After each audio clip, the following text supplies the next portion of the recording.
Araw-araw, libo-libong Pilipino ang umaalis papuntang abroad. Umaasang mabibigyan ng magandang buhay ang pamilyang iiwan nila. 16 years OFW sa Dubai at Saudi. Akala ko nung mag-abroad ako, mababago na buhay ng pamilya ko. Marami akong sakripisyo sa buhay. Magkakasakit ako, walang mag-aalaga sa akin. Minsan mamimiss mo yung pamilya mo. Pero wala kang magawa kung hindi ka na lang umiyak. Kasi namimiss mo sila. Minsan marinig mo na lang yung boses nila. Masaya ka na. Isa po akong OFW from Dubai. As breadwinner po ng aking pamilya, kailangan ko pong kumayod para maibigay ang pangailangan nila. Pumunta po ako ng abroad dahil inisip ko ito po yung magbibigay sa akin ng magandang buhay. Nagbabantay po ako ng bata, natry ko rin po maglinis ng banyo. At ang di ko matanggap sa lahat is yung nagmamaskot po kami. Pinapasayaw kami, pinagbebenta kami ng lobo, nagbebenta kami ng cotton candy.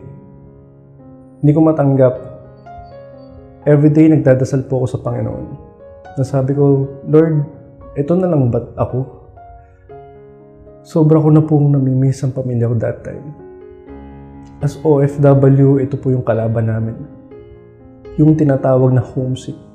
Every time na may sakit kami, hindi namin pwedeng sabihin sa aming pamilya dahil ayaw namin sila mag-alala. Gustong gusto ko nang umuwi ng Pilipinas. Gusto kong mayakap, daddy ko, mami ko, mga kapatid ko. Nagtrabaho po sa Dubai for almost 26 years. Bakit po ako nagpunta ng abroad? Dahil po mayroon po akong isang anak na 4 years old na siya noon, so kailangan na niya mag-aral. Masakit po sa isang ina na iwan ang isang anak dahil po kailangan ko siyang bigyan ng edukasyon para makapag-aral. Iniwan ko po siya sa aking mga magulang at nakipagsapalaran po sa Dubai. Kailangan po tatagan ang loob dahil sa pangarap mo sa iyong anak. 10 taong nagtrabaho bilang OFW sa Dubai, iniwan ko po yung pamilya ko sa Pilipinas para makipagsapalaran.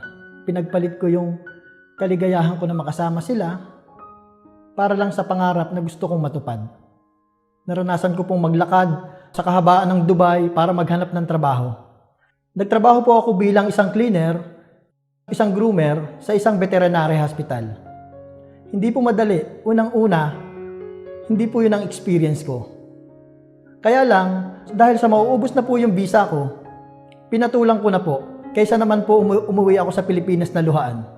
Naranasan ko po na magbiyahe kapag papasok ako mula bahay hanggang sa trabaho 3 oras. Ganon din po sa pauwi. Ang pinakamasakit na part po, yung miss mo na yung mga anak mo, yung nanay mo. Tapos uuwi ka sa bahay na pagod ka. Gusto mo sila yakapin pero wala sila. Gusto mo silang halikan. Gusto mo silang maalagaan. Pero wala sila. Dahil pinagpalit mo yung kaligayahan mo para lang sa pangarap nila. Tipo na gustong-gusto mo nang umuwi. Pero hindi ka makauwi dahil may kontrata kang dapat tapusin. Meron nag-invite sa akin sa business. Ginawa ko unti-unti hanggang nakukuha ko na ang pangarap ko sa buhay. Hanggang kumita na ako, nakabili na ako ng first car ko, Hummer H3. At ngayon, meron na akong time freedom and financial freedom. Nakapag-travel na rin ako sa iba't ibang bansa. At yung OFW kang katulad ko, huwag mo nang pag-isipan. Alam ko nahihirapan ka din. Namimiss mo din ang anak mo, magulang mo, pamilya mo. Kung ako sa'yo, gawin mo ito para sa pangarap mo at pangarap ng pamilya mo. May nakita akong opportunity sa Facebook. Agad po akong nag-comment sa post na yan. Buti na lang dahil nakita ko yung post na yon at yun ang nagbigay sa akin ng opportunity para makasama ko po ang pamilya ko ngayon. Meron po akong isang nakilalang isang kumpanya At doon po nagsimula ang aking journey sa negosyong ito na napakaganda po. God is so good and I praise God for everything na blessing na pinagkaloob niya sa akin. Salamat sa Panginoon sa negosyong aking ginagawa ngayon. Very effective po siya ngayon sa online. Dumating sa akin ng opportunity hindi ko inaasahan. Ang pinakamagandang part, kayang-kaya mo palang isabay to sa ginagawa mo kahit busy ka. Dito na nagumpisa na nabagong tuluyan yung buhay ko. Kaya kung ano man yung nangyari sa akin, nangyari man sa amin, sigurado ako kayang-kaya mo rin. Ilang Pasko at bagong taon pa ang iyong bibilangin na hindi mo kasama ang iyong pamilya.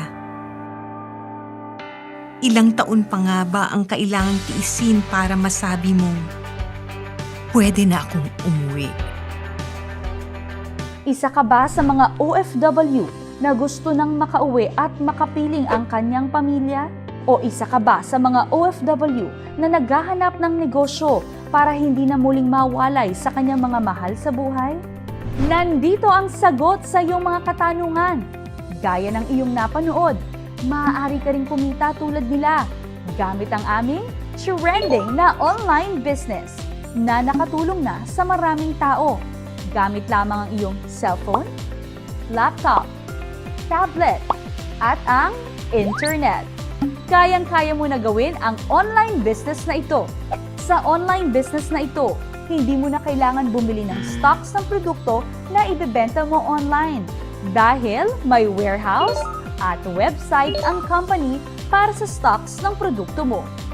Doon mo makikita ang mga produkto na health, beauty and wellness products na kailangan at ginagamit ng mga tao araw-araw. Hindi mo na rin kailangan mag-pack at pumila sa mga courier services dahil mismo ang company ang mag-aayos at magpapadala ng mga produkto mo sa lahat ng clients mo nationwide. Ang galing, di ba? Hindi mo na kailangan mag-inventory, mag-monitor kung sino ang bumili, magbilang ng kita mo, at isipin kanino ka magbebenta dahil lahat ng yan nasa online shop mo na. At ang pinakamaganda, ang income mo automatic nang papasok sa account mo. And you can monitor your business 24/7. Sobrang ganda, di ba?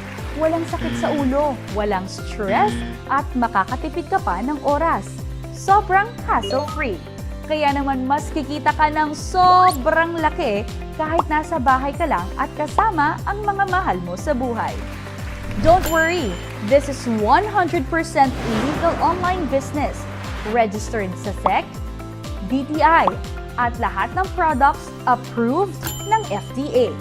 If you want to know more about our free online training, just comment yes below. Congratulations and welcome to our trending online business system.